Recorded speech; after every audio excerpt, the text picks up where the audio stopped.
Sa makita na yan, may nakita akong bata dyan. Kubot-ubot pa nga yung bata eh. Oh, tapos, diretso yung mga kasi binibitin mo pa eh. Teka lang naman, masyado ka maapurado. Eh syempre, dapat may pabitin. Di ba hanger ba? Ako, pahingi niya akong hanger dyan. Hakatawin ko lang ng isa tong pain na to. Si Ma'am naman. Eh, hindi na talaga. Ito na, ayusin ko na. Eh, yun na nga po. Kubot-ubot na nga po yung batang yun. Tapos, lalapitan sana nung tatlong nagdaan lasing. Kaso, kitang-kita ko yung bata. Bigla po lumusot dyan sa butas dyan. Sa mismong kanal na yan. Eh, oo, te. Naging batang kanal siya bigla. Shoot na shoot. Sumot dyan? Dyan mismo? Ay, hindi. Doon sa basurahan. Para siyang si... ate naman eh. Uulo pa lang ng baril mo. Nanginginig na ako. Ano ba yan? Dok, asinan ko na kaya to si Tisay. Sabagay, total pamintang darog naman yan eh. Umayos ka na kasi, bakla. Ano ba kasi talaga nangyari?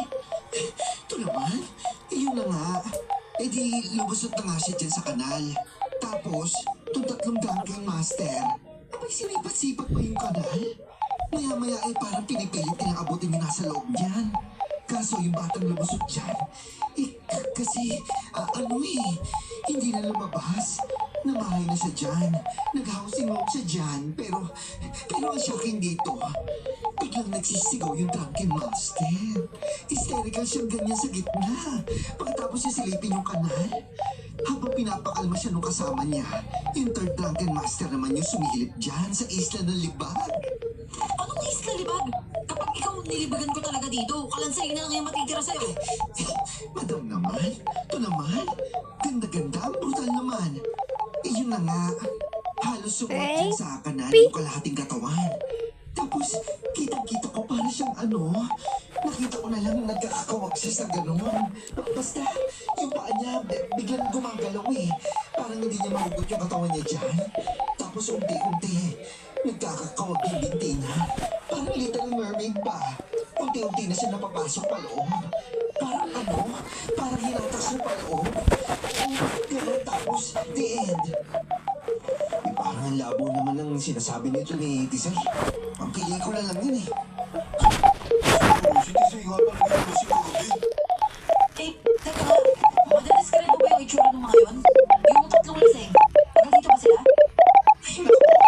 Yun nga yung problema. Isa, sige. Ay, oo na. Eh, yun na nga, it's dark na talaga. Madilim. Wala kasing ilaw yan eh. Kahit ang gulo mo, sige na nga, salamat na rin. Yung ako ba dyan? May nakakita ba dito kagabi o kahit kanina ng umaga? Lumapit lang po kayo ha? At saka, sino ko talaga yung unang nakakita ng napakaraming dugo dito? Halos wala talagang makasuporta sa kwento ni Tisay. Iba't ibang tao, iba't iba ang salaysay. May nagsasabing may bata lang na pumasok doon sa kanal. May nagsasabi namang wala silang nakitang bata doon. Pero nakita na lang kaninang umaga ang lawa ng dugo malapit dito. Siyempre, laman ng chismisan at umpukan ng nakakapagtakang pangyayaring yon. Kung ano-ano na ang nagiging haka-haka at kuro-kuro ng mga tao doon. Pero para sa akin, isang malaking palabas ang lahat. Palabas na pwede kong singitan ng sarili kong eksena.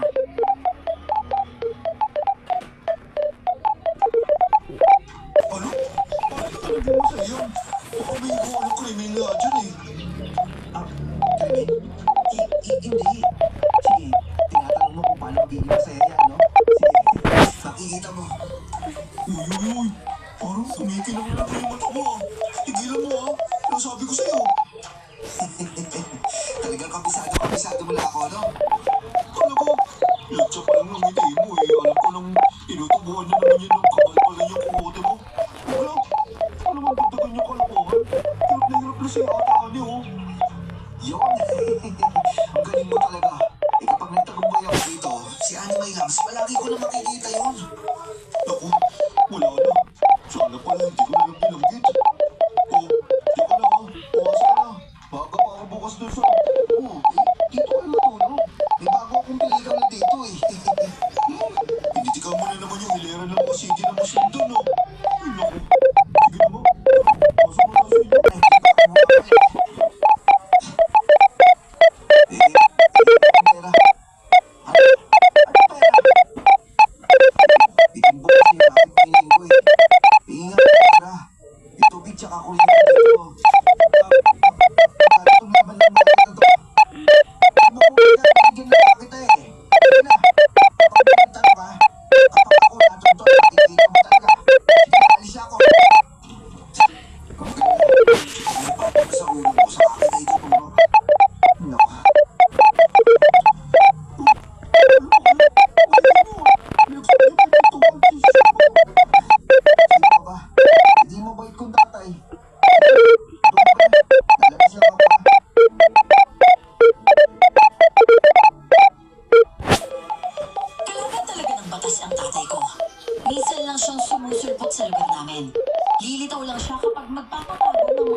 itsura ng bangketa.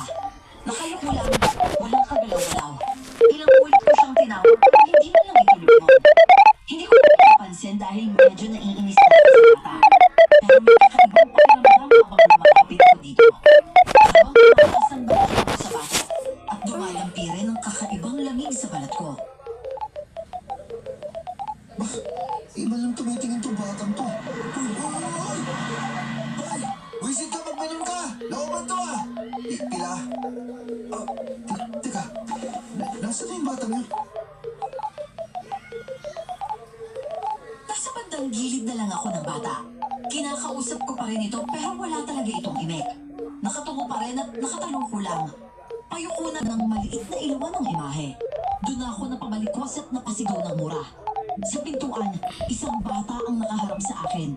Nakangiti, parang tipikal na batang nakaputing sando at shorts. Pero hindi tipikal sa isang bata ang bahid ng dugo sa bibig, pati na rin sa katawan nito. Wag! Sumulang to! Uy! Tor! Gising! Tor! Ayaw mo ha? Dok, yung bata! May bata! Puro dugo yung bata! Carl, pinagsasabi mo? Nanaginip ka ba? Parang ko ibang dyan eh, ano ba? Yes. Hindi, Dok. Sa pinto may bata. Puro dugo. Maluwag now. I'll give it to Zayan. Wala naman ah. Saka nakakulong dati yung pinto natin. Ang bihira naman to. Ano ka ba? Dudurog ko na rin ba? Ipikit ako. Kaya tumambay na lang ako sa panaderya sa kanto na madaling araw nagbubukas.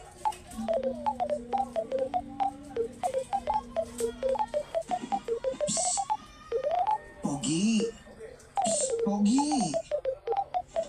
Hoy, tigilan mo ako, Tisay. Sungit naman ito. Dahil pa yung naglilihi.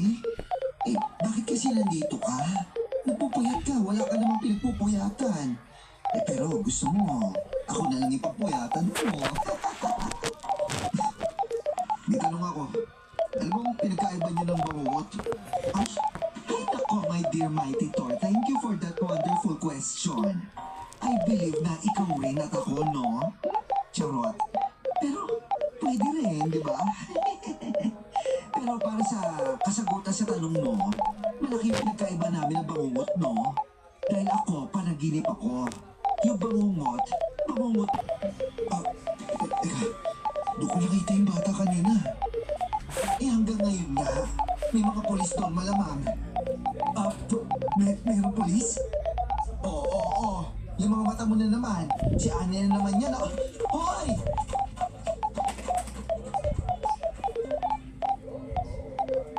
Tumakbo na nga ako papunta doon sa lugar kung nasaan ang mga polis. Bagong katatakutan na naman sa barangay ang nangyaring yon sa isang dayo. Nakangiti na nga akong tumakbo papunta sa pinangyarihan. Dahil nga bagong katatakutan na naman sa barangay ang nangyaring yon sa isang dayo.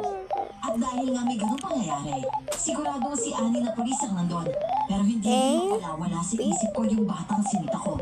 Lalo pat nangyari ang krimen kung saan ko nakita yung bata.